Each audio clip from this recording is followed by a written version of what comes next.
to the DMF. I am your host, Justin Yachts, and today we have a special guest. I have Leslie Brown of Leslie Brown Casting. Enjoy. Okay.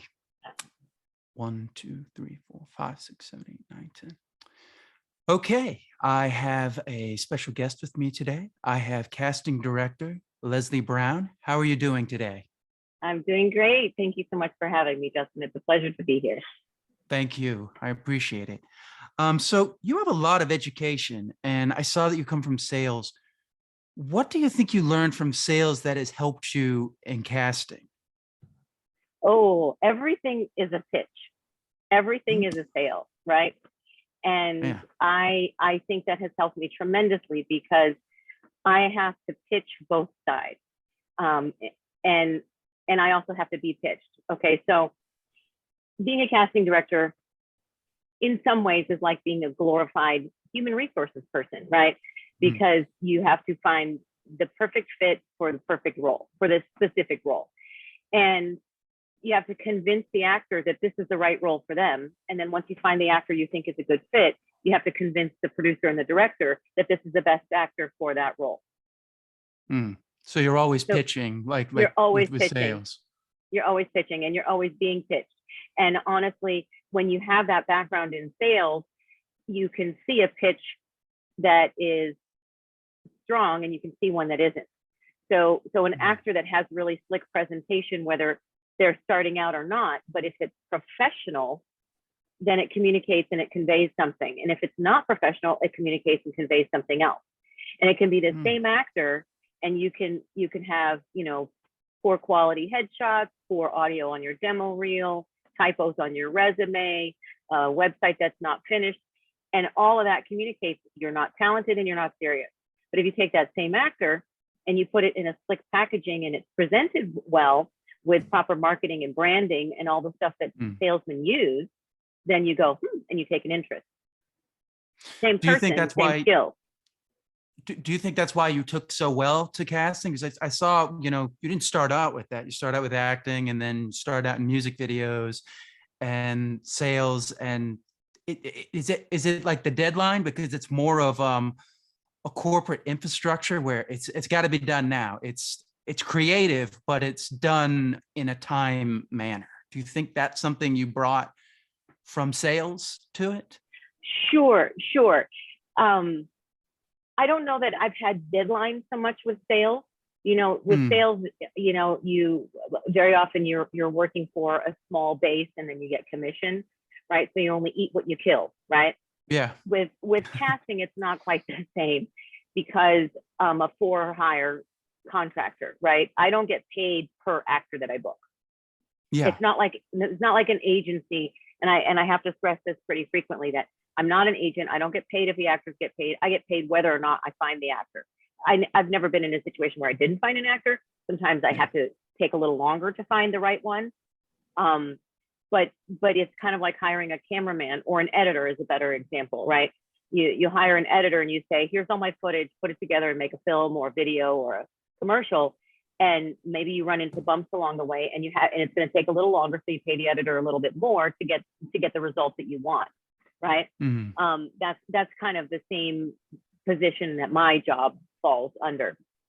But with regards to deadlines, you do have deadlines because you have to start filming, right? Yeah. You're busy finding actors, and concurrently the production is finding locations. When those locations are locked and they've paid a deposit and they have to film on that day, they're getting all the crew to agree to show up on that day. You don't have an actor that shows that, that's confirmed and agreed to show up on that day. You have no film. So in that sense, there are deadlines. In that sense, there are deadlines. But usually the casting decisions are concluded, like the deadline is prior days or weeks prior to actual filming, whatever it is, whether it's a commercial or a film. But I just don't think that, this, like the question was, do sales deadlines play a role in my skill as a casting director meeting deadlines? And I don't know that they do or don't. I've just never really thought about it. Yeah. But being in that environment of like, we got to get things done, which casting is very much like that. It's not like writing where you can take some time and, let things breathe. It's Sure, really, sure. it's really, we got this we got this amount of time. We got to get it done. We got to find these actors, throw them in there. Let's do it now. There's not a lot of like, well, you can mull over it about certain things, but there's a time frame. It's not like it lends itself to Sure. time is what I'm saying. Yes, And it does. since you And I come from that world, where it's just, business is just time is money. So that's why I'm saying, do you think that helped with casting? Do you think that's what people recognize in you? So like, we can hand it to her and she knows what she's doing, and she's gonna, she's not gonna sit there and say, well, I didn't do it, or I didn't find the time. You're gonna go right in and get it done. Yeah, I think that sales background does play a part in it, but I think it's also career wise or profession wise. If you do what you love, there's no pain in meeting those deadlines because you're excited about it. I will get up early and I will stay up late because I like what I'm doing. When I don't like what I'm doing, I sleep in, I leave early. How much longer we have? Yeah, we gotta get at it. Yeah. Is it lunchtime yet? Oh, let me call somebody. I gotta talk to my friend about something personal. When you don't like what when you don't like what you're doing, it's kind of hard to go do it. But when you love what you're doing, you can't keep yourself from it. And I think that's for me, it's the hunt, it's the chase, it's the trying to find the right puzzle piece for the whole picture. Yeah. Now you did acting as well. Did you study that in school? Well, in high school, and then just a tiny bit at the beginning of college. But my background was, I started late. I didn't start young. I started when I was 15 or so, unless you count my third grade class play, but I don't really count that. But yeah, so I did a few high school plays. I did some community theater. I had a lot of fun doing song and dance with not really any foundation. I didn't start tap or ballet when I was 4, like professionals do, right? I started in high school. So I didn't have the foundation, but I went and continued to pursue it. But then when I got to Los Angeles and tried to cross from theater performance to screen performance, I found that there was a lot more competition in my casting type than I was eager to participate in. I was kind of like, I don't want to be a small fish in a big pond. I don't want to be like one of 200 5'2", brunette. You need 5'2" people. Bring them in. in Los Angeles, where everybody else looks and is Latino, and I'm mulatto. In 20 years ago, whatever. I didn't want to be that person where I was like at the end of the line going, do I stand out? I didn't want to do that. So I had a game plan, which was, okay, how am I going to stand out? I need to make myself more noticeable. I need to be, the job of an actress in particular is, especially if you're going to be, if you're not the character type and you're more of a leading lady or best friend or girl next door type, there's a certain expectation that you have beauty and fitness taken care of. It's part of the regimen that you are expected to do if you're in that casting type, right? If you're not in that casting type and you're the quirky comedian or the Roseanne Barr, then that's its own thing. But for me, my casting type was not quite the quirky, overweight comedian, mom type, because I was too young in my 20s. And I wasn't quite the fit, athletic, leading lady type. I kind of was in that gray middle area. So it's like, okay, here's what I want to do. I supported my husband in his career in visual effects with the goal of, let's make a bunch of money doing something that he's in demand for. And then when we have a little money set aside, we can invest in me. And I can do the hair and I can do the wardrobe and I can, afford the driving across town and the demo reels and have somebody shoot my demo reel and get professional headshots and all of that stuff. Right. So hold on, let me just put my phone on do not disturb. because I don't think actors realize, back then it's not like today where you can. No, you can It's a take a lot selfie and harder. then now you're an actor. No, it's not like that. It wasn't like that at all. You had to invest just like it's a business, right? And you have like with a restaurant business, for example, you're going to put up $50,000 to get your restaurant started, and then you're not going to see a profit for 2 years. That's That's kind a of great way to look at it. you know what I mean? Restaurant. So, It really so as is. an actor, if you're going to go, okay, I want to put up $5,000 or $10,000, I'm going to invest in classes and headshots and physical fitness and hair care and wardrobe and, skills. I got to learn how to ride a horse or whatever it is, that's an investment. And then you can start marketing yourself. You can say, I can do stunts. I can fire a gun. I can ride a horse. I can, whatever it is that you want to market yourself as a business. That's what my plan was. Unfortunately, after putting a lot of work into supporting somebody else's career and getting them off the ground, the relationship parted. And then I was kind of stuck with, well, now what do I do? Because I didn't have that. I didn't have that nest egg that I was hoping for to launch myself. So at that time, a friend wanted me to mentor her son, who was at the time 16 years old and interested in becoming a director. Now, I didn't feel like I knew enough to mentor somebody else, but I knew more than she did, even if it wasn't everything he needed to know. So I was like, okay, well, I'll share what knowledge I do have. I knew about acting, and I knew where to get the periodicals and to start learning about stuff. I knew a little bit about visual effects. I knew about, back then, trade shows were all the thing. That's how you met and mixed and mingled, right?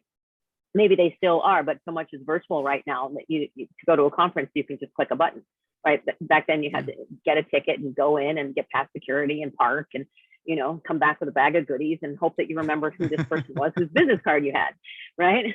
Now you can take a selfie and remember, right? But so I kind of took him under my wing, shared what little bit that I knew with him, made a promise that if he went to film school, I would produce his graduate thesis project, not knowing ever what that was or how to produce. I just made a promise, because it was motivation. I had promised my friend I would help her son get motivated. So I said, if you do this, then I'll do that. And then later he took me up on it, which was the music video United, which launched both of our careers. Well, the music video wasn't his thesis project. Let me correct myself. He did a thesis project with another student and I helped. And then after that, we went solo and did the music video. Wow. Interesting. So, kind of like, okay, we're forcing you into this. I got to figure out how to do this. Exactly. And then in that process of producing, I realized I really loved the casting process, because with my background as an actor and having been at cattle calls where there was 100 and some, brunette girls in line ahead of me, I wanted to see what was happening in the room and why did they make certain decisions. I couldn't stand being on this side of the closed door. So when I got to the casting process for this music video, I was all about helping the actor and getting them on tape and saying, do it this way. And, oh, I see. And what, and trying to encourage them and coach them, because I felt for them in the room. I didn't want them to feel like I felt, which was rejected and hurt and, discarded and one of many and not unique or special. I hated that. I didn't want other people to feel like that, because I'm such a compassionate person. So I was like, okay, come on in. Let's do your audition. Okay, great. Hold on. And I go out in the lobby. Hold on, guys. It's taking about 6 minutes per person. So you might wait about 30 minutes, but I'm getting to you as fast as I can. I know when it's your turn, you're going to want me to spend time with you. Then I go back in the room and I, do the auditions. I just fell in love with it. I just fell in love with being in the room and doing auditions and caring about the actor. And that's something I noticed from doing the research. You talk about how you're very hands-on when you're in the room with the actors. You like to redirect them. It's not, to make a film reference, La La Land. You come in, you read, she just says one word, and they go, okay, thank you. Yeah, no, I'm not like that. I'm not like that at all. I have a conscience, I have to sleep with myself at night. I don't want to feel like I abused somebody. I want them to come back next time I invite them. I have all of these, etiquette things that weigh on me as just a person. And now, because everything is virtual, I will spend a lot of time in my own, what I call casting pre-production. It's not like the whole film production, but I get information from the producers and directors. When is it filming? Where is it filming? How much are they going to pay? What is expected of the actors? How many days are they going to be there? You know, what are they going to have to bring their own clothes? Are they going to have to this? Are they going to have to that? And I get all that information together and I try to condense it down to one page. Yeah. And tell the actors all the information that I know, and then a little description about the roles, and then that's my personal PDF that I've created, so that when the actors have questions, I've already taken the time to answer them. Because I would rather spend 2 or 3 hours one time than try to spend 15 or 20 minutes 100 times explaining it to actors. So I really take the time in advance to create these documents or pull together images. This project is going to be like this. This is what we're expecting you to do. This is what the images are going to be like. This is where you're going to shoot. This is the size of the project, you know. And I had an actor friend of mine tell me yesterday that he can really tell, because he knows me from years, that my casting notices are very helpful compared to some of the others. I don't want to bash on anybody because I don't see their notices, but I have seen one before where it was like 3 pages of don't do this, don't do that, don't do this, don't do that. Yeah. I was like, God, that's kind of hard. Because my son got an audition from somebody and I went, wow, she sends this out like this? That's kind of harsh, you know? So don't do this, don't do that. Okay, don't be creative. And they expect you to read the whole thing, you know, 3 pages of, you know, don't film it this way, don't film it that way. Make sure you this, make sure you that. And I understand, because I get frustrated too with actors that are not prepared, but also don't try to be prepared. It's one thing to try to be prepared and you get through all of the points of the instruction and then you go, you know what, I still don't understand this piece that you're asking for. What does this mean? I've researched here, I've researched there, and I still don't get it. Can you help me? But if you come and I've sent you a 2-page PDF with pictures and instructions, and I've told you where to upload it, and I've told you what I want in your slate, and then you don't rename the file, you don't do the slate right, you do it backwards, and it's vertical, I'm like, you didn't read what I sent you, which means you're not going to follow directions on set. So exactly, I understand. It's a test in some ways, and it's weird. Acting is one of those places where a lot of actors don't like to do training. They don't like to do it every day. They don't like to, you know, they kind of just want to, you know, wing it and be like, well, you know, just do it. And it's like, what profession does that ever work? Exactly. Exactly. I don't know. Maybe Jackson Pollock. Yeah. Like that's about it. To get, Jackson Pollock would be about all you could do is like that, you know? Yeah. You know?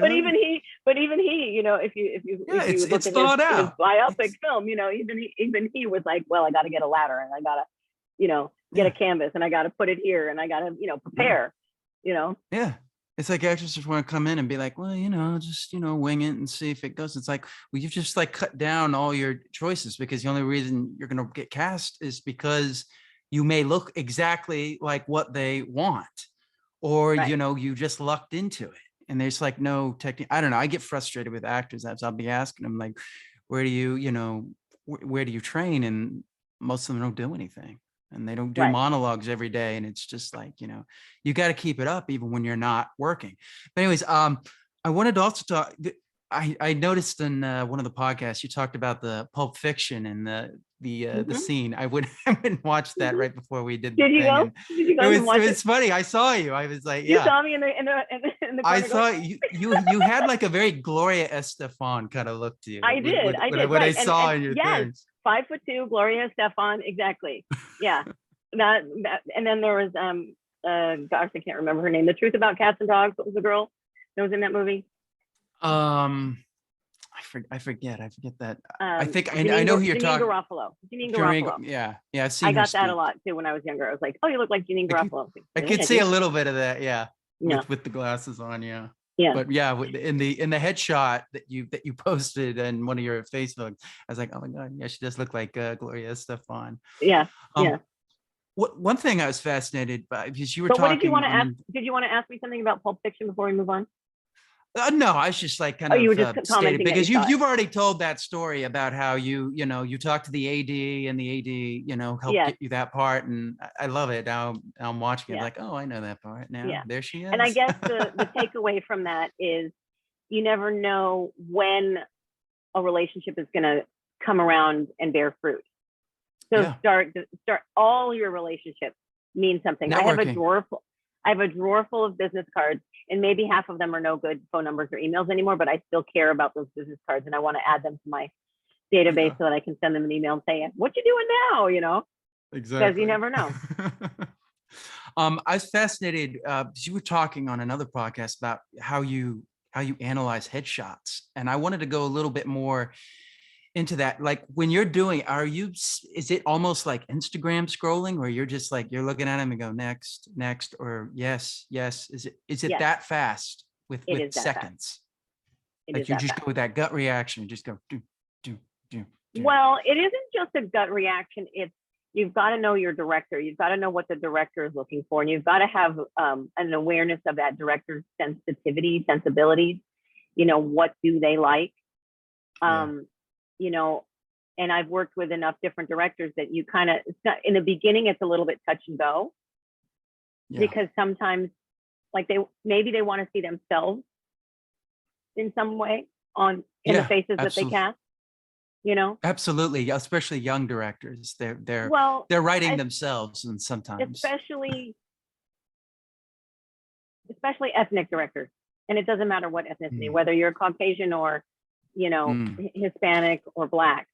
When you're working with somebody, they want to see themselves in the project that they're making. mm. You know what I mean? So you have to. And it isn't always just about skin color. It's about that energy. It's about that personality that actor is going to bring to the set. You've got to know chemistry between people, right? It isn't just the Yeah, chemistry between the actors; it's the chemistry between the actors and the producer, and the actors and the director. And you can look at somebody and go, I don't think these people are going to get along. yeah. Or you can go, The oh, opposite of yeah, reality TV, where they're like looking yeah, for, they're they're not looking gonna for get that along. clash. This is Yeah, perfect. yeah. In reality TV, they want that clash, where it's Yeah, like this. And in they in hate each in what other. I do, I want a little bit more harmony. Yeah, So when I'm scrolling, I can look through and I can go in my mind. I can say, okay, the director that I'm working with is never going to cast this person. I might like them, but this person isn't what they're yeah, looking for. So as a numbers game, it's first a process of elimination, right? You take a big pool of submissions and then you eliminate the ones that are just never going to get the role, and then you have a smaller pile. Then you look a little more closely at that smaller pile and reduce it down again, and then you look a little deeper and you look and or you just, if it's commercial, sometimes I just call for tapes based on photos. yeah. I don't always look at reels for commercials. Because once again, the time factor with Yeah. that. Yeah, but when I am looking at reels for commercials, it's because something in the headshot made me go, is that what they really look like? And I have to look at the reel to see. Yeah, And here's the thing, particularly with women, that I have to like really catch. If you're looking straight at the camera and you lean forward and you tip your chin down, you get this nice line. yeah, But if you lean back and you tip your head up, you lose that beautiful neckline and you look a little heavier, right? yeah, And sometimes somebody who has a really nice nose from the front doesn't have a nice yeah, nose from the side. yeah. And so in commercial, it matters. Those Absolutely, things matter. absolutely. In theatrical and narrative, sometimes you want character types and you want people that just look like regular people, and you don't want them to look too commercial. So Yeah, then the reels don't matter as much. Those irregularities in the face don't matter as much. But with commercial, it's much easier for me to just go and look at the face, and does it fit the regular, like, is it symmetrical or is it like really weird on one side? Those are yeah, gonna be eliminated just by the client. So I don't even introduce them. yeah. 'Cause I'm sure you talked about that. You'll have this. It's like she's not going to look like that in 10 minutes. That's going to Yeah. be like an hour of hair and makeup, and they're going to come in. Yes. And I loved you talking about that, how you could notice that. You could also notice whether they're putting in effort or not Yes. through the headshot. And that's something Yes. I was Yes. fascinated. Is that Absolutely. something did you develop that, or did you always kind of have that instinct to see that? I think it's something that you develop. I think it's something Mm, that you develop because over time, what I've experienced is, in any profession, you're going to get, what's the number one question that people ask you, right? Maybe if you're talking to somebody who's a dentist or somebody who's 6 foot tall or 7 foot tall, the number one question they get is, how tall are you? Right? If they're somebody who's really tall. And then the second question is, do you play basketball? Right? I have twins. And when you push around a stroller with two babies who look identical and are the same height and the same weight and the same, facial features, and the number one question is, are they twins? But yes, they are twins, right? So over time, in any activity, you're going to hear that common question sort of come to the surface because you've answered it a lot. And the common question I get is, how do I get started in the business? And do you have any roles for me? Can you put me on your roster? First of all, I don't have a roster because I'm not an agent. Exactly. Can you make me famous? Do you have Hollywood in your pocket? That's what I call it. It's like, no, I don't have Hollywood in my pocket. I can't. It's like, so what are you looking for? That's my favorite question. It's like, good actors. People ask you that. What are you looking for? No. I'm just saying, like, that's like a standard question that casting directors get asked for. Is like, what is it that you're looking for? Or how can I make you like me? How can I make you like me? Exactly. How can I make you like me? What are you looking for? How do I become famous? How do I get started in the business? Do you have any roles for me? Can you keep me on your roster? Those are all the first low-level common questions that I get, right? But when I get a question that says, I've been doing this for this amount of time, these are the things and the steps that these are the things I've done, the steps that I've taken, this is where I'm at in my career, and I would like to do X, Y, Z in my career and move forward with that. What direction would you point me to help me on that journey? That's a very specific question, right? Because first of all, you have to know. Yeah. You have to know where you've been. You have to convince me you've been doing the work, and you have to know where you want to get to. Do you want to be a soap actor? Do you want to be a Broadway actor? Do you want to be in Cirque du Soleil? Do you want to be, a leading action man? Do you want to be a stunt person? Do you want to be on episodic television? Do you want to be in comedy or drama? What do you want? And I hate it when an actor, the worst thing that I can hear is, oh, I'll take anything. Well, no, because nobody will give you anything. I'll just do anything. I'll just take anything. No, there won't be anything for you to take. You've got to carve out your career. A restaurant owner, I know it's not creative, but it is a creative thing in a different industry. They don't just take any restaurant. They train, they go to school, they decide the menu, they maybe they're the chef, maybe they hire the chef. They have to hire a manager who handles the money and the books, and then they have to hire somebody who does the marketing and designs the menu so it looks good and puts ads out on Yelp and does all of this work to get people in the door to buy their food and takes pictures of it. And I mean, there's a difference between the mom and pop, strip mall, buffet style restaurant where they've taken photos of their food and they're all blown out from the sun because they've laminated them and put them on the wall. There's a difference in that presentation versus a 5-star restaurant with white linen. Yeah. Where you can they don't you can even see have the food. pictures of their food, but they have writers that make it sound sumptuous, and they have, I don't know if you know this, but there's marketing behind where you there's tactics behind where you put the item on the menu. Really? Oh, like on the which page? Yeah. So like I'll just do a visual here. I'll look at this boss lady. Okay. but like if you're looking at the menu and you've got stuff here, you've got stuff here and it comes down side like this, and you've got stuff here and it comes down, like your eye will do a certain pattern and land on a particular thing, and that's where they put the item that they want to sell the most. Yeah. And it's similar to like in the grocery store. They put, a lot of the cereal, the sugary cereal that sells the most is always up front so that your eyes go straight to it. Yep. And then the candy is down at toddler level, right at the checkout line. It's a good point. Yeah, you're right. It's so criminal. How horrible is that? I know. But how does that? It's plausible deniability. Exactly. You can't say to them, well, you're putting it there. It's like, no, we didn't know that. How many moms do you see at the checkout line go, no, honey, put that back? Yeah. Put that back, right? Hopefully the one will have been worn down enough that, she'll be like, okay, fine, we'll buy it. Yeah. You want the sugary cereal or you want the sugary candy?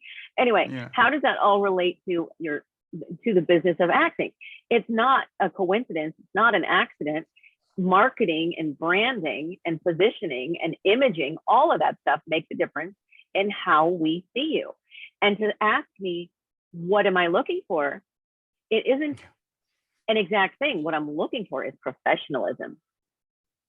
I'm Yeah. looking for something in your eyes that tells me you are present and you are going somewhere. I want to look at a photo and see someone. I want FOMO. I want to look at this actor and go, oh my God, if I don't cast them, I'm going to miss out. That's what I want. Yeah. Right. Yeah. You don't want the person hat in hand to be like, just cast me in anything. It's like, okay, so I got to do all the work of figuring out where to put you because you don't know where you would fit. You know, it's yeah. Yeah. And that is the number one question that I get. And it's the number one answer that I have. And I know that it's hard. It's kind of like asking a 5-year-old, what do you want to do when you grow up? They don't know what the choices are. Right. So if you're a grown up, or even if you're a kid and you're the parent watching this, because I do work with a lot of kids, you've got to expose yourself or expose your child actor to a lot of opportunities until they find something where they are begging you, or you as the actor are just like, I have to go back. I have to go do CrossFit again. I was just driving by a CrossFit place today going, I wonder if that's for me. It looks kind of hard, but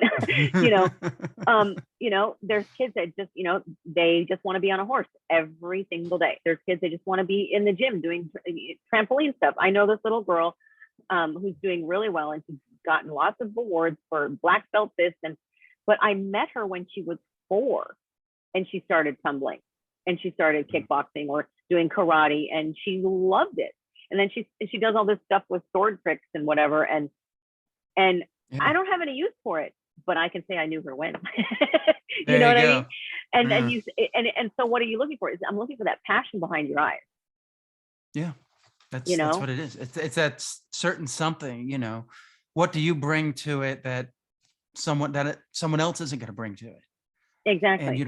And we can't define that. It's going to be different from everyone. It could be just exactly. And so for kids, so for kids, I would say to parents, take them to this class, take them to the next one, take them to the next one, until you get to one where the kid goes, can we go and do, and they'll say whatever it was that they like. And then you nurture that and nurture that and nurture that. And for everybody across the board, I say improv, whatever your skill level is. Improv is a fast and easy and rewarding way to be exercising your craft as an actor on a regular basis. Yes, you should do monologues daily. Yes, you should do scene study, and you should do plays, and you should be constantly working your craft. But improv, it's 1 to 2 hours of play with other actors who get you on your toes, right? And it's rewarding because you get a laugh. It's rewarding because you can do a show that weekend, or it's rewarding because you get the feedback immediately. Whereas with the other stuff, there can be a longer runway. But I can tell when somebody's done improv and when they come in for an audition, or even in their slate, or when they're talking to me, because they have a natural ability to think on their feet, and it doesn't have to be so rehearsed and so scripted and so exact. What we don't want is, to tell you exactly what to do. We want to see what life do you bring to the character? What life do you bring to the project? And I would add to that vocal training. I think that's something that a lot of actors like voice aren't training, doing like today. singing? But not necessarily singing, just what they're doing, what they do in Britain, where it's very much just so that you can speed up whenever you need to speed up. You can slow down whenever you need to slow down. You can hit certain keywords. You can make points. These are all these choices that open up to you when the voice is trained. If the voice isn't trained, you're like, oh, try another choice. All it's going to be is inside your head, but you can look at it from an external point of view, as opposed to always looking at it in the internal. From somebody who studied at Neighborhood Playhouse and Strasbourg, it's most of it's internal. We did do some of the external work, but if you can't start out high, it's very hard to bring you back up to that point. If like everything is flat, it's hard to bring you up. If we start there or somewhere in the middle, you can bring it down and you can change it. And the well-trained actor can go up, you can go down.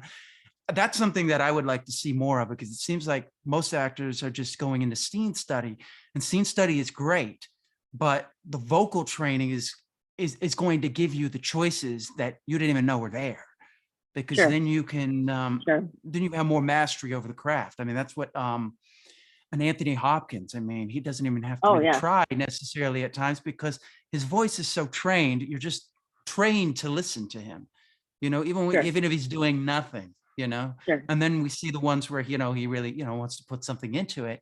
You could see even more. A Doll's House. He did a TV film of that, and it's very different from what Anthony Hopkins is today. But what I would stress to actors is just to find that vocal training. I mean, it's very hard to find it here. I've searched high and low, and it just kind of stumbled on it. But that's what I would say. And I would say, if you can't find a place I mean, because we're talking here in Southern California, but if you can't find a place that does that, do Shakespeare. Exactly. That'll teach you meter, and it'll teach you the classics. And if you can do the classics, it'll teach you the importance of understanding the words that you are saying.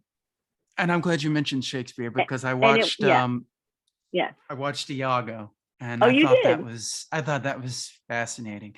You guys did Judas and the Black Messiah before that was even done. We were, and first. It was like I was just blown away by that. Yep. We were first. Can you talk a little bit about Iago? Sure. So Iago had a journey. It started with doing a theater performance of Othello, and the lead actor played Brabantio. The lead actor who ended up playing Iago was Brabantio in the original theatrical performance, you know, the stage performance that we did. And then the director and producer, they got together and took that concept to make a short film using only the words from Shakespeare's play.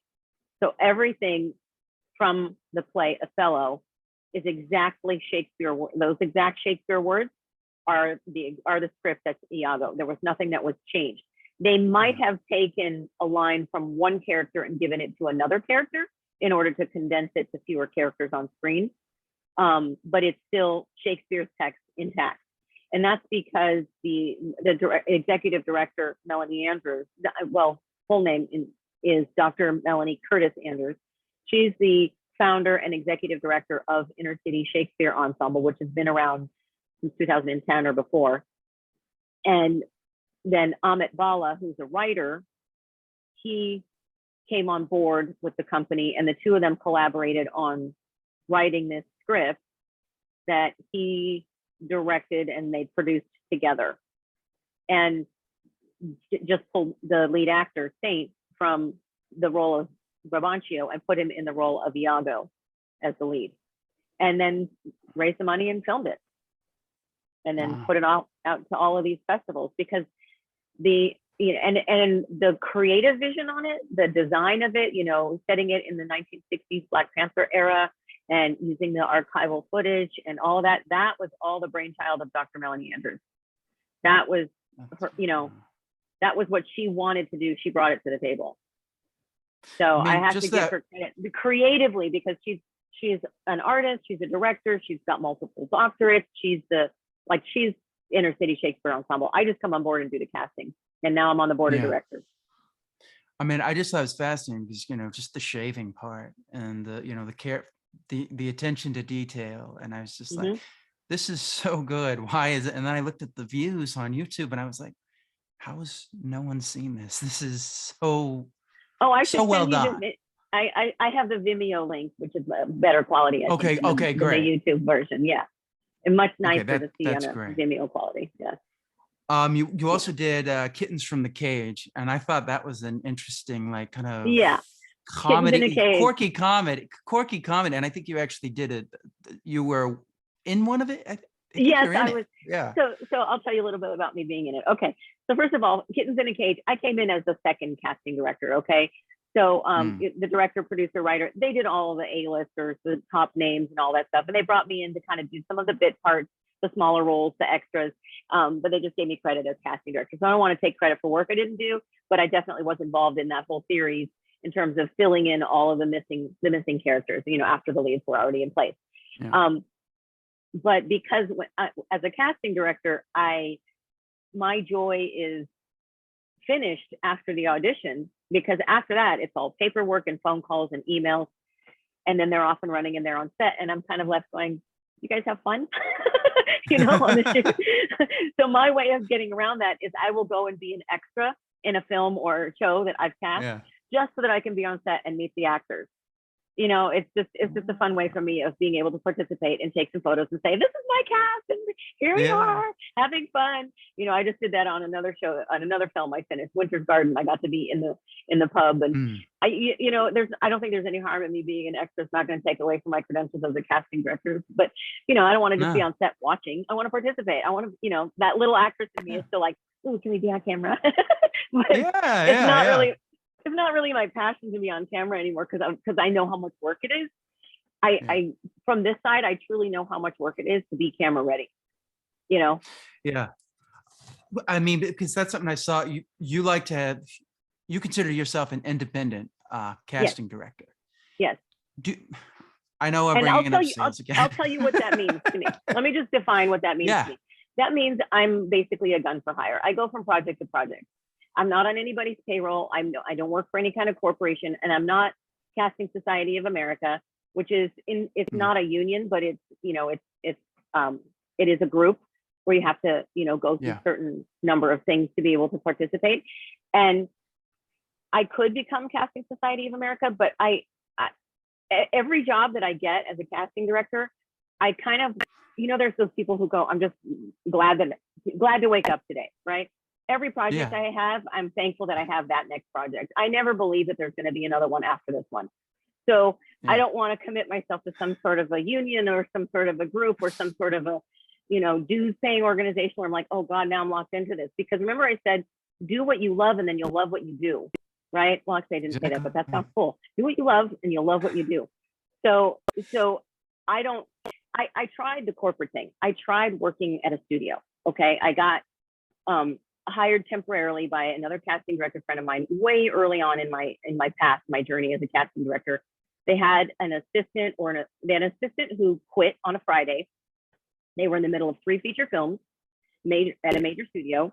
I had to come in on Monday, learn the phone systems, learn about the films, learn who the actors were that they were negotiating with, learn the relationships for all the agencies that they were talking to. And this town is just big enough that if you spend your time in this little piece of pie and someone starts talking about this piece of the pie, you don't necessarily know all those people. I know all these people that I know, but somebody else might be interacting with, especially when they're the bigger high name agencies. I don't know those people. I work with the underground. I work with the up and comers. I work with the smaller projects. Some of them are non-union. Some of them are, moderate, low budget SAG. But I'm not like in the $20 million film market. That's not me. I haven't done those. Those are all studio projects, and they're very high pressure because there's a lot of money at stake. And so there's a lot moving really fast. And I'm just not, that's not my comfort zone. So I only lasted about 6 days on that studio lot. And I went, okay, this is not for me. But that's great that you were able to recognize that. And you didn't just stay on because you're like, oh, I'm making a lot of money here and this is great. But you knew creatively it's going to kill you spiritually. It would become probably just another, it would become just another job. And I never wanted it to be that for me. So, and I have another saying that I do, I have a side business that's not even related to film and entertainment, which helped me get through COVID and quarantine when the jobs were shut down. And it's in the area of finance and investments. But that world is a completely different circle of friends, not related at all to this.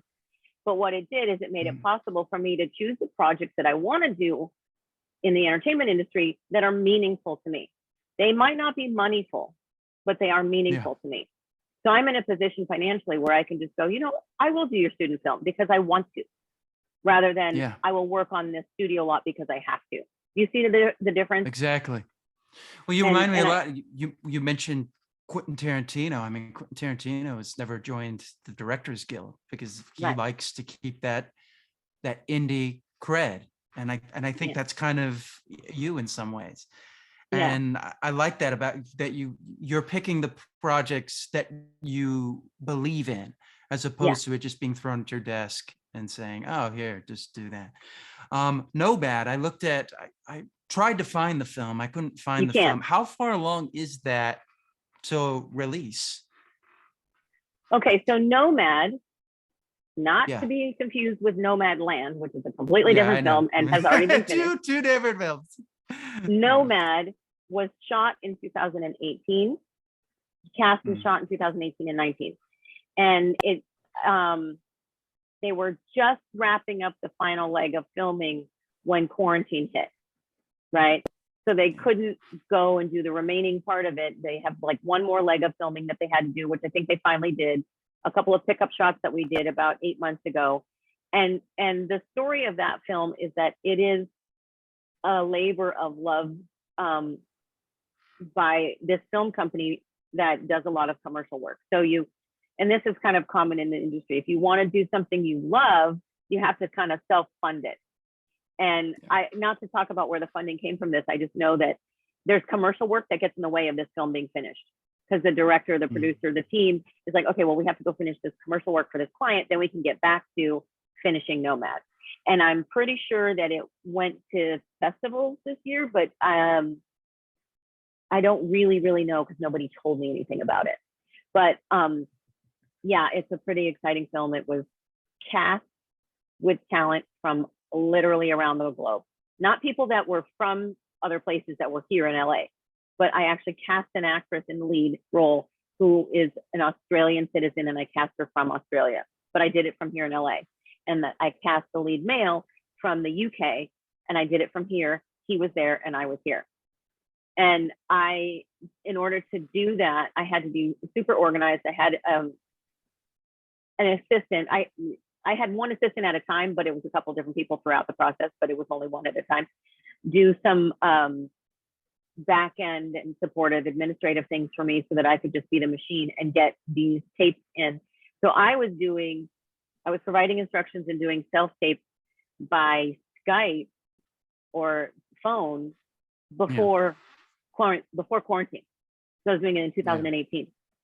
And so I had to get somebody, for example, in Egypt to do a self-tape and send it to me, which on the surface sounds kind of easy, but it's not. Because what I have to do is I have to convince them, this is where sales comes in. I'm real. I'm legit. This is an actual film, and you will get paid if you get booked. Here's who I am. Here's the company. Here's our credentials. Here's the project. And the only way for me to do that was to just blast it on all fronts. So we were out on Twitter. We were out on Instagram. We were out on Facebook. We were on Backstage. I was on every single casting platform.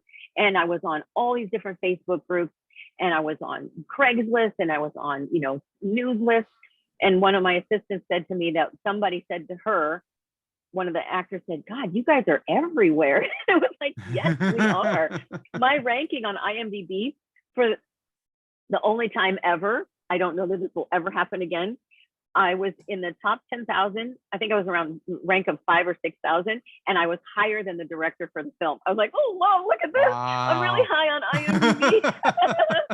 And I took a screenshot of it and I sent it to the director, and I said, this might only ever happen once in our career journeys, but I have to brag today because this week I rank higher than you because I was out there so much. I was on 30 different locations, 30 different sites. We had a spreadsheet with all the usernames and logins of all the casting notices. I had people sending me emails, and then when they would send me an email, I would send them instructions on how to upload, and then they would upload it, and I would go through all the tapes. I would call out the stuff that we couldn't watch, send the good stuff to the director. He would watch it, select the reduction. I would gas the callback.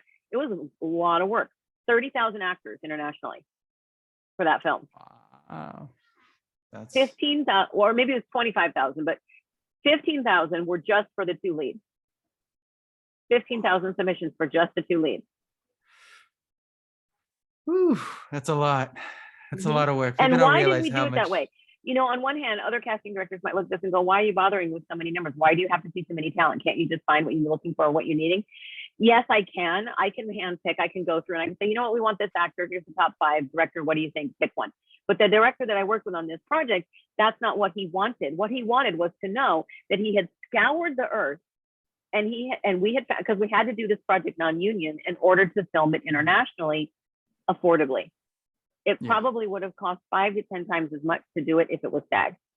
Because with SAG, you have to have this in place and that in place, and you have to have this kind of housing and this kind of transportation. You can only do this, you can only do so many days, and all of these guidelines. But when you do it non-union and it's independent and you get the actors to agree, you're going to travel to 16 different countries. small team of people, only 6 people in the crew for this particular time period or whatever. And you're going to go to this location, that location, but you might have to climb up a rock to get to where the shot is. Are you in? Yeah. You know, a lot Whereas of actors SAG are would like, be "Oh, like, we can't have you going up this rock. You got to have like a platform yeah, to exactly, raise them exactly. up and everything. Yeah, yeah. Obviously, we had insurance and we took precautions, but it Yeah. was the only way to do it was to be a lean machine, right? So, Yeah. so I couldn't just hire a union actor, but I had to hire a good actor that had experience. So Yeah. I had to go internationally and get a particular look. And the beautiful thing about that, which I'm so excited about, was it wasn't written as the lead actress is from here and speaks this language, and the male actor is from here and speaks that language. It was written as the lead actress is from somewhere, and the lead actor is from somewhere else. And I was told, go fish. And I went, really?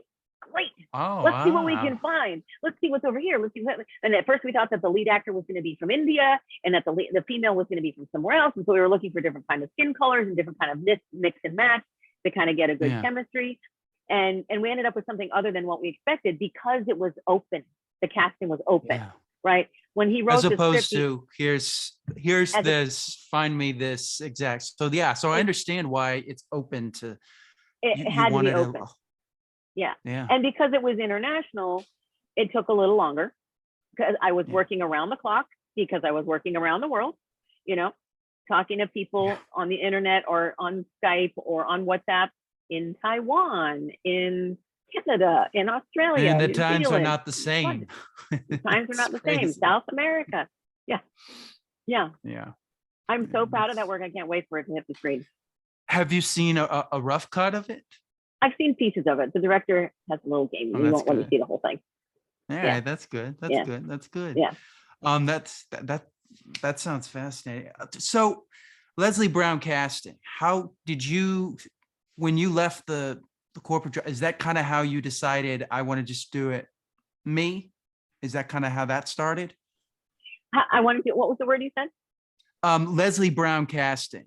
Did it start just like after you left, after you left like the kind of corporate world of, you was like, I'm just going to start my own casting company? Sometimes the name of something is organic and it happens without you planning it, right? Yeah. And I asked around, I said, if I'm going to have my own casting company, what should I call it? What should I call it? What should I call it? And I just kept being told Leslie Brown Casting. I went, okay, fine. That's what it is. That's what it is. And other companies, I know another company, they have different names or whatever, or maybe it's the name of the two partners. And there's no rhyme or reason to it. Why is, like, let's take studios. Why is one studio called Universal and the other one's called Sony? I mean, isn't Sony Standard Oil Company of New York? What does that have to do with film? Don't tell them that. And CBS, that means Corporate Broadcasting Service, doesn't it? What does that mean? Like, why is this, but then you've got Pixar. Does that have to do with pixels? Like, I don't know if studio names have anything to do with a person or whatever, but when you look up casting directors, it's very often, it's just the casting director's name and then the word casting after it. Or their last name or their partner's name or something. So I just kind of went with the norm. So you also are a part of TXL Films and High Profile Entertainment. Is that something? How do you like? TXL Films. I'm an independent for hire for them. I do the casting for as many of their projects as makes sense throughout the year, depending on the client, depending on the needs, depending on the project. And I've been with. That's the director who I mentored, who went to film school. That's the director that I've known him since he was 16. So now he's a family man and he has his own company. And so I'm rather proud of that relationship, but I'm not on there. Like, I'm still an independent, just like if they're doing a film and they need to hire a boom operator, they hire me as a casting director for a project if they need it. It's not being a casting director is not the kind of position that makes sense to be 52 weeks a year in the same company. Yeah. Absolutely. If you have production that is, it's got basically 5 legs, right? It's got development, it's got pre-production, production, production and distribution, I only fit in one of those legs. So out of 52 weeks, I'm only needed some of those weeks. So I do other work for other clients as well. And high profile entertainment, that's the relationship I have where I'm just helping doing some script development as needed. And I've worked with him intermittently, but we're not working on anything right now. Interesting. Now, Inner City Shakespeare Ensemble. How did talk a little bit about that, like how this works? I know they have the the documentary on there that shows kind of how it works, but like, how did you? I think this is such a great idea to expose people to Shakespeare in the inner city. Sure. So I'll talk a little bit about that. Okay, so I was introduced to Dr. Melanie Curtis Andrews in 2010 in Geneva at the United Nations at a human rights conference, because I have a relationship with Youth for Human Rights International, and the founder of that organization wanted me to meet Melanie because she was doing a performance. She had some of her kids doing a performance there at that event, and we got to know each other. And with me as a casting director, she wanted me to help her find talent for the next production that she was doing. And over the years, we've developed a relationship, and I continue to do at least one theater project a year with that organization. And this year they made me one of the board members. And what that organization does is, she herself is from Compton. She grew up in Compton. Her family was very high profile in government. And then she watched the area go through its decline over the years with the gangs and different things that were happening in that part of town. And her family really wanted to make sure that she was educated, and so she got her doctorates, and she has all of this background and this training and education. And as an educator, she was working with Washington Prep, and she brought Shakespeare as a class to Washington Prep High School, which is right there in South Central of Los Angeles. And those kids that were in that program, their grades improved. Every single one of them in that program graduated from high school. 90% of them went on to a 4-year university, and many of them succeeded even further in that. And some you can refer to are now performing on Broadway. But what her goal was she never wanted to work with kids that were at risk. She wanted to work with kids that were at promise. And what that means is, you might have talent, you might have interest and drive, but no access to those opportunities. Because if you look at the city of Los Angeles, between the 110 freeway, the 405, the 105, and the 10, there are no theaters except one. Only one. So in this entire radius where all these people live, they don't have access to theater. So she brought the theater to them, and she's professionally trained, and Shakespeare is a way for these kids who are at promise to develop better, to develop further, to become more articulate, to become more intelligent.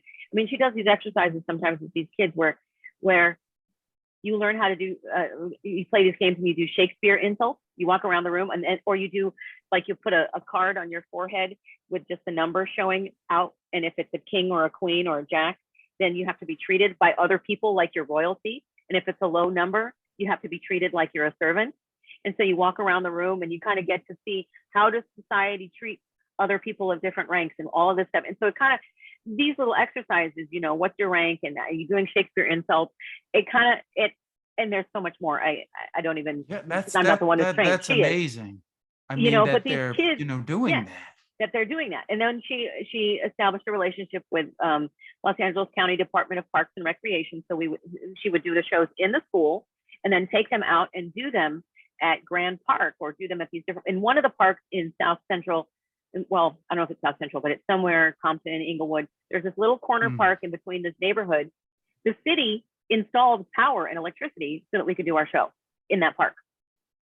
Right. Wow. So she's bringing, and Shakespeare has a history of, Shakespeare in the park. It's free to the community. You just promote it. People show up and they get to do Shakespeare because the opportunities weren't there. Right. So over the years, we never had a home. We were sort of like mobile. We would just go and do the show wherever we were doing the show. We never really had a rehearsal space. We had a community center we were able to access for a while, but then that closed down.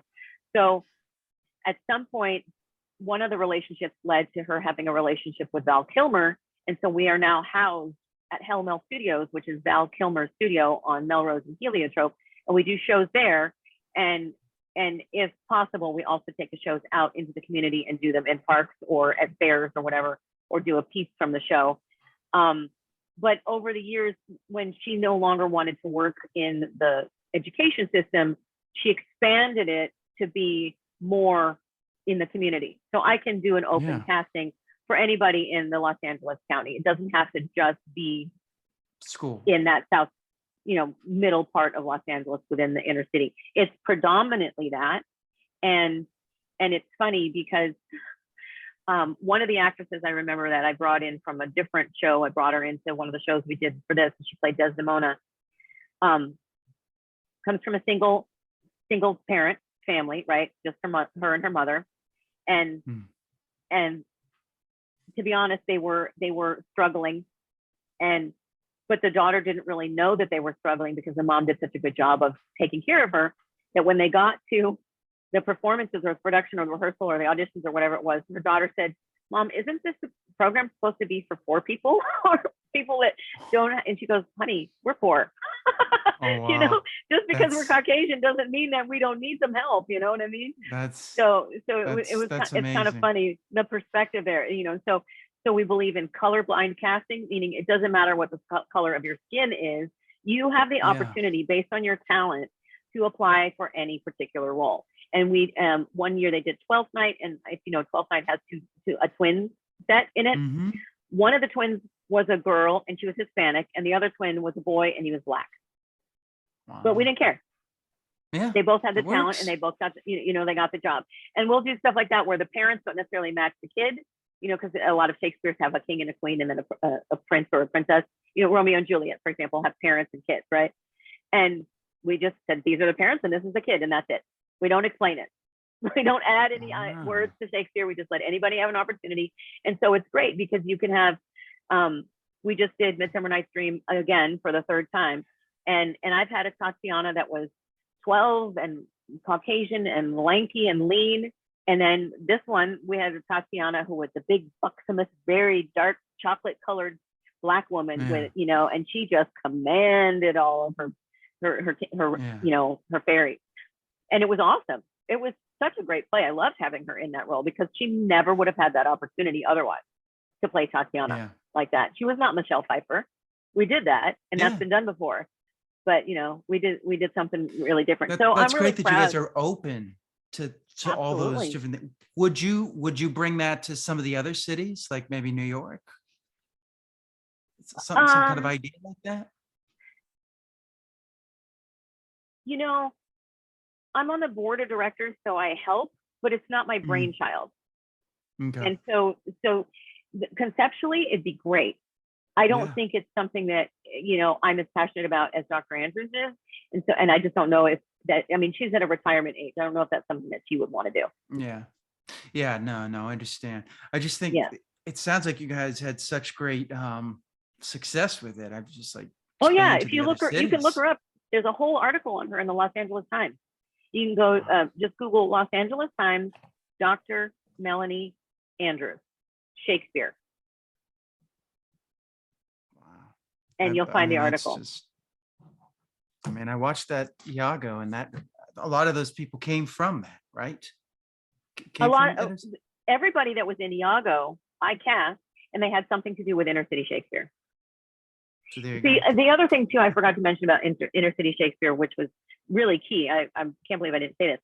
When she was first in Washington Prep, she had all these kids. They didn't know how to pronounce things. They didn't know what the words meant. She only had a semester to get them trained. So she connected up with her relationship with BAFTA, British Academy of Film and Television Arts.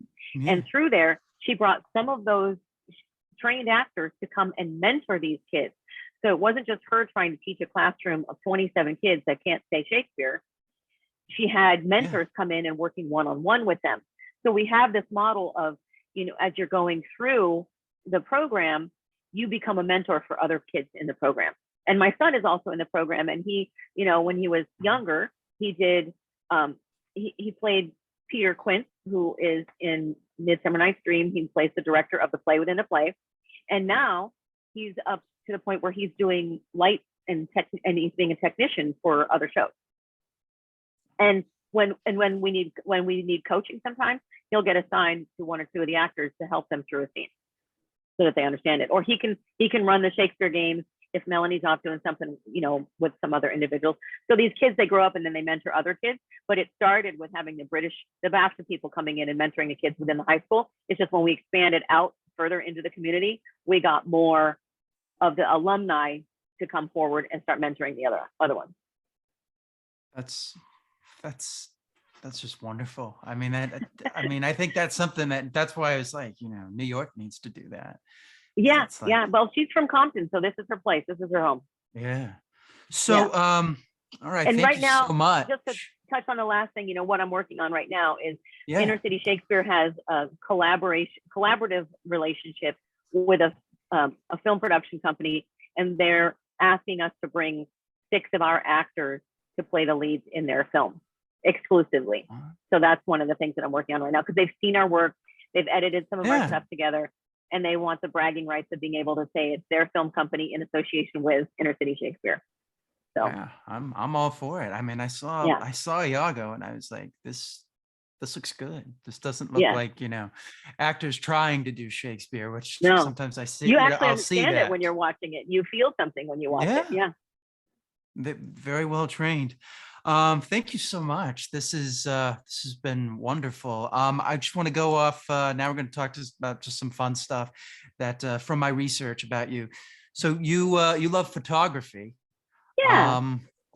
What are you doing now with photography? Anything special?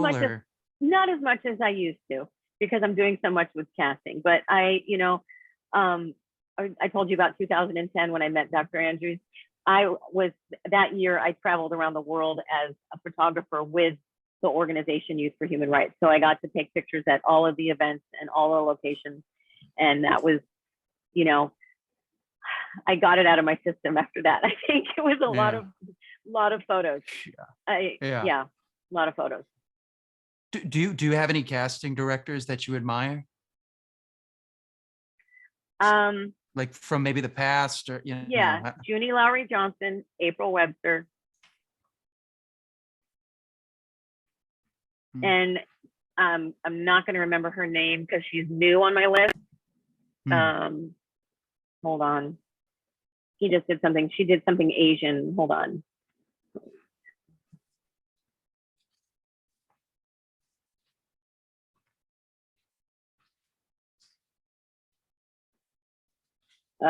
Gosh, I'm embarrassed.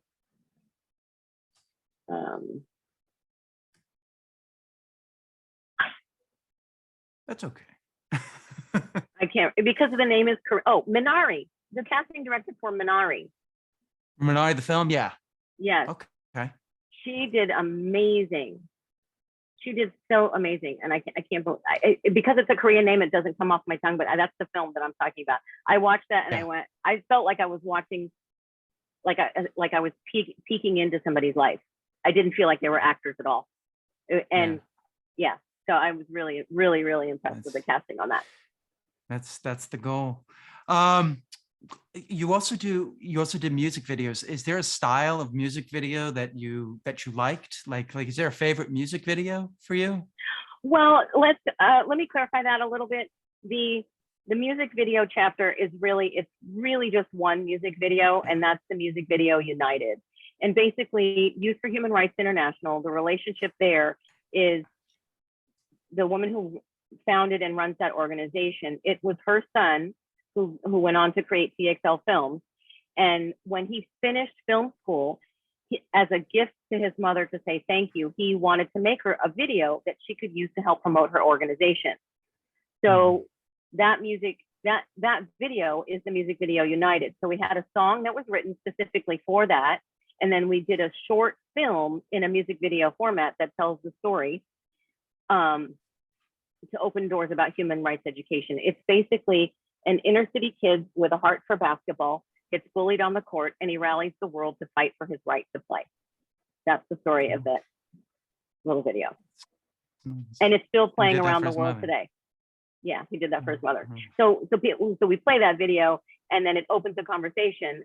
How do we get human rights education at the child level, at the 8-year-old level, at the 3rd grade level, so that these kids, they grow up with human rights education. So by the time they're adult, they become advocates for tolerance and peace. And Absolutely. because the UDHR, which is the United Nations Universal Declaration of Human Rights, is this very wordy document that you have to almost be at a collegiate level to understand. By the time you're at collegiate level, if you haven't been growing up with human rights, I mean, you can survey people. Now it's a lot more common, but when the organization was started in 2004, you could survey people on the street. Do you know that you have human rights? Well, yes. Do you know what they are? No. So you ask them 3 questions. Have you heard of the United Nations? Yes. Do you know that you have human rights? Well, yeah, sure. Do you know what they are? And the answer is, in 2004, it was basically no. So even talking to adults, man on the street, they didn't know. So how do you combat that? You go back to when somebody is 8 years old, 10 years old, and you start teaching them basic human rights without pointing the finger at governments or organizations for not doing it. You just say, you know what, we're solving a problem for you. We have the materials. Here's all you have to do, implement it in your school. And that's what Youth for Human Rights does. It's an educational organization. So we created a video to help open doors so people can start talking about human rights education. And then after that, we did 30 public service announcements, each one depicting each one of the articles of the UDHR. And I did all the casting for that, and it was so much fun. Wow. Yeah. That's a great way. Yeah. Get them young so that they understand human rights as opposed and they to become advocates. starting at the collegiate. Well, yeah. By the time you're in college, it's so late to make a change. Yeah. Absolutely. You're a reader. So do you, what are you reading right now? Oh, I read a lot of articles right now because I just don't have a lot of patience for longer stories. And I read scripts right now. But I was at Barnes and Noble yesterday, and if the line hadn't been so long, I would have bought a couple of science fiction books. Oh, yeah? I spent about 20 minutes in there. I spent about 20, 30 minutes in there looking around, and I found a couple of books. I went, oh, this is interesting. It's interesting. I'll support the writer. And then I went to the checkout line, and there was too many people in line. So, but I love the older science fiction. I like E. Doc Smith. You know, it's really, there's so much that happens in 2 or 3 pages. That's all you need. That's it. When you're reading the older science fiction. I like Dean Koontz a little bit. You know, I have a book on my shelf about the making of Blade Runner. So I read some fiction, some nonfiction. I love Blade Runner. Yeah. It's a great film. Yeah. Did you I enjoy also the sequel? I like to read Vanity Fair too. Talk with all the stuff about Gloria Vanderbilt and high society that I'm not in that world at all, but I like reading it. Yeah. That's fascinating. Do you use a Kindle, or do you like regular books, or does it matter to you? I prefer regular books, but I think I just need to get a bigger device to read a Kindle. The one that I have, I can't find it now. I think it's in a box somewhere. Yeah, the smaller one. I fell for the same thing. I got the small. I'm like, this isn't that good. And then I got a bigger one, and I was like, oh, this is now it feels like a book. Yeah. I need to feel like I'm reading a whole page and then turning. I read too fast for a small screen, is what it is. So, do you have a beginning of the day routine?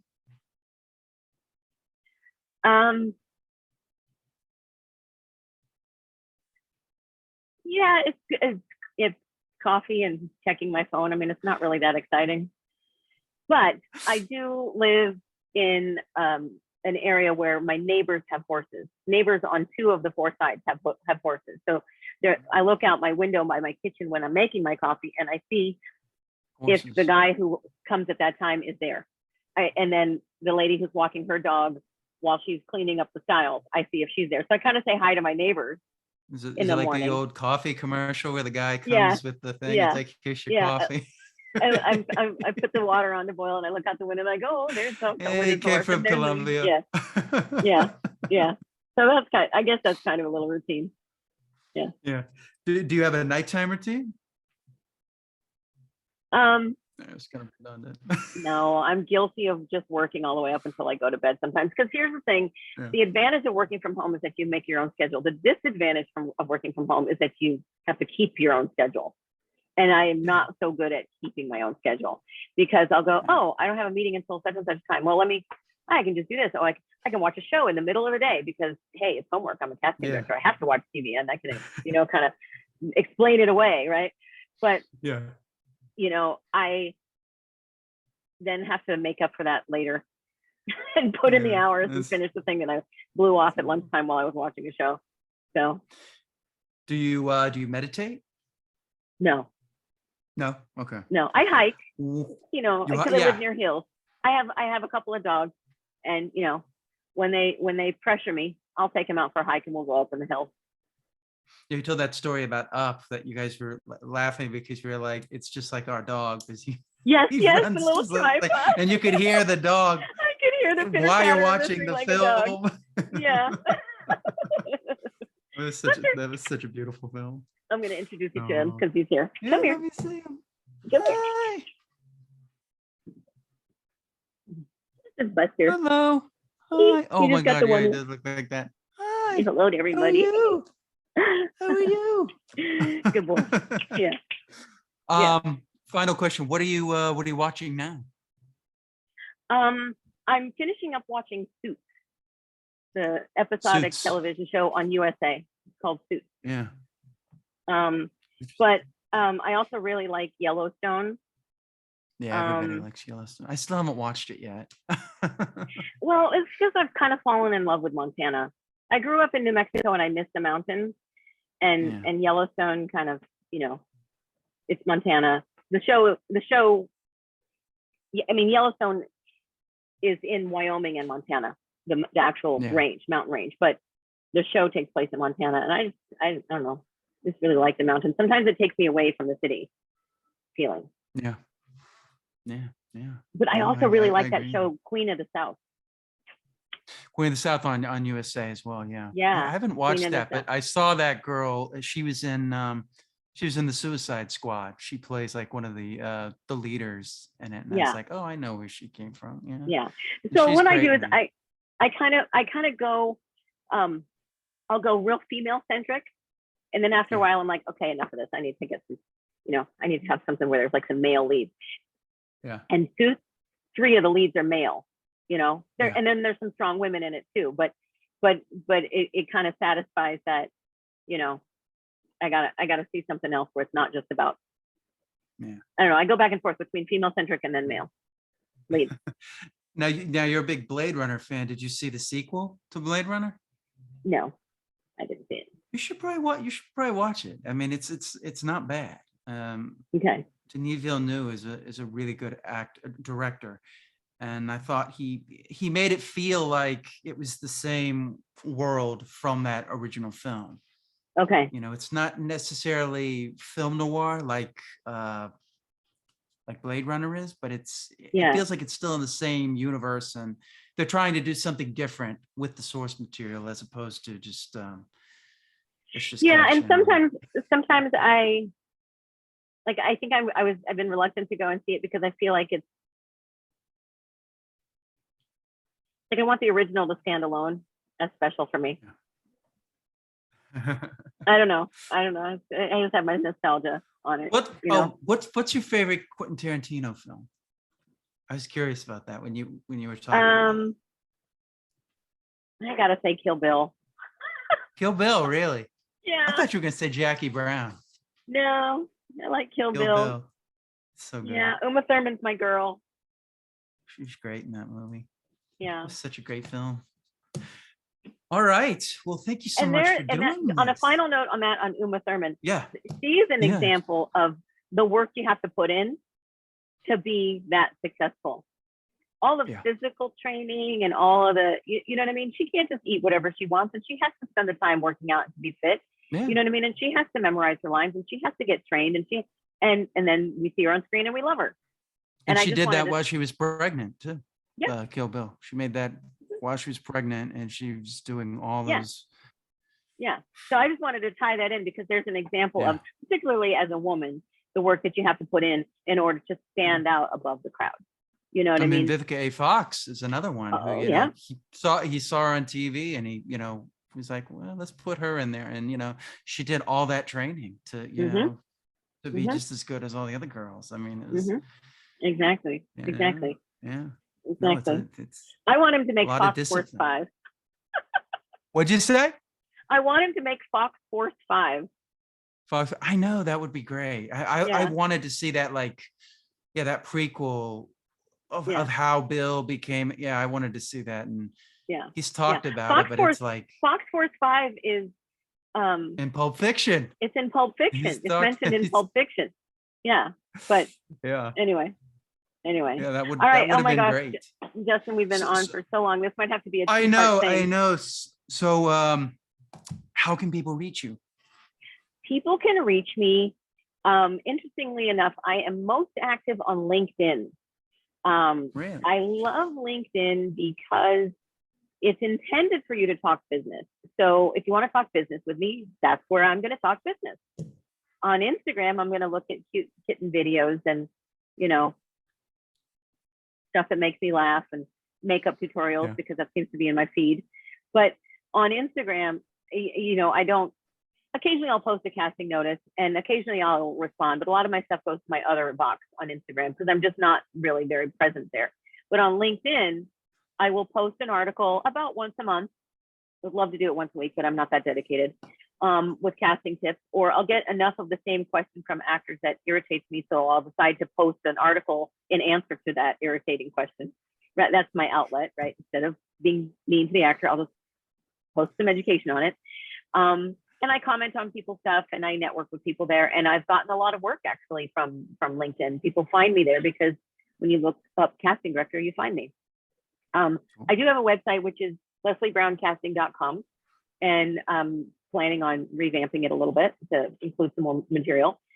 And I'm on Twitter, Leslie B Casting. And if I'm casting something or you want to send a general submission with not a stupid question, but with an intelligent question, really put some background thought into where are you coming from, what's your question, and where you want to go, you can send me an email, talentsubmission@lesliebrown.casting.com. You have to include your contact info. You have to include a small thumbnail photo, no video attachments. I will delete your email if there's a video attachment, but you can include a link to a video.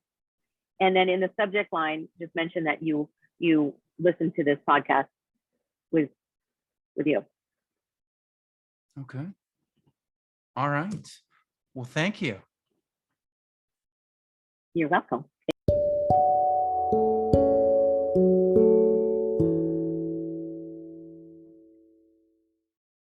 One, 2, 3, 4, 5, 6, 7, 8, 9, 10. 1, 2, 3, 4, 5, 6, 7, 8, 9, 10. Okay, that about does it for my interview with Leslie Brown. You can find her at Leslie Brown or Leslie Brown LinkedIn. She prefers LinkedIn. You could also go to our website, lesliebrown.casting.com. And yes, I want to thank her for being so gracious with her time. And I hope you enjoyed, and I hope you learned a lot. As I said in the interview, check out the film Iago on YouTube. I put a link in the description. It's a wonderful film. And also when it comes out, try and check out Nomad. All right. I want to thank you for listening. As always, you can find me at Justin Yachts, and I will see you next time on the DMF.